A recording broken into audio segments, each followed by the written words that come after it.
Now, apparently, my colleague from Senegal thinks that Article 24 is the most difficult to decide now.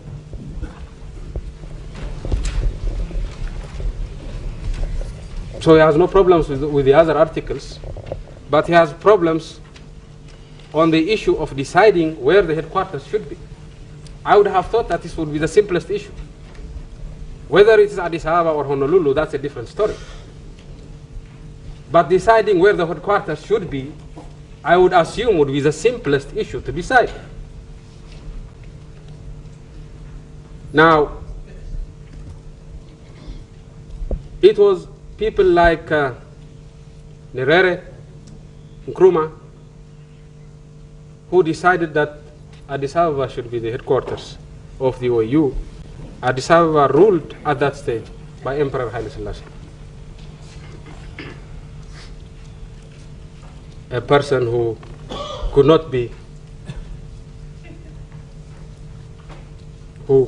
but be very different ideologically from this new generation of African leaders.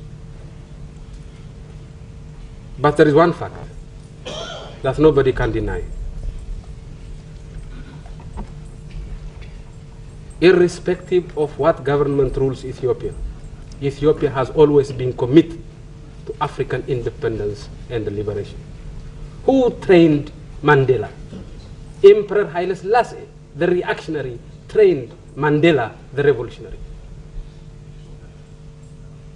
Mandela was trained in Ethiopia. Who supported Mugabe in his fight against Rhodesia? Mengistu. Internally, Mengistu was a butcher. But on the issue of Africa, Mengistu was as solid as Haile Selassie was. Ethiopia's commitment to Africa has not varied with governments. You could have Emperor Haile Selassie, and you could have Mengistu, and you could have a different government. Didn't matter.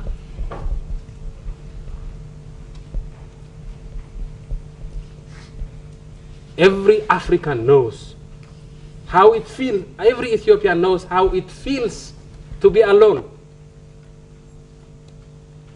We were alone on the table of the Europeans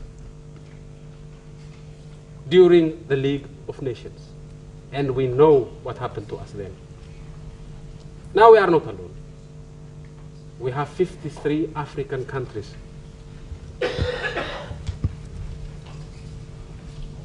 And therefore, every Ethiopian could not but understand the meaning of African unity.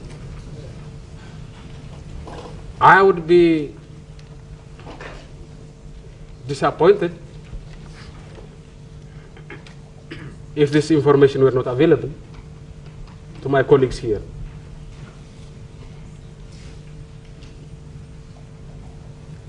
But if my colleagues are dissatisfied with the commitment of Ethiopia to Africa, I would hope that we would argue this matter openly and frankly. I would hope that those who might feel are better candidates than Ethiopia to host the OAU would come out in the open and claim so that we can discuss the matter on the basis of the merit of the proposals on the table. So I do not agree this is a complicated issue that needs further study to decide. This is a very simple issue. But I would agree that those who might think are better candidates for this union as headquarters would present their case openly and frankly, so that the merits and demerits of each position could be judged objectively.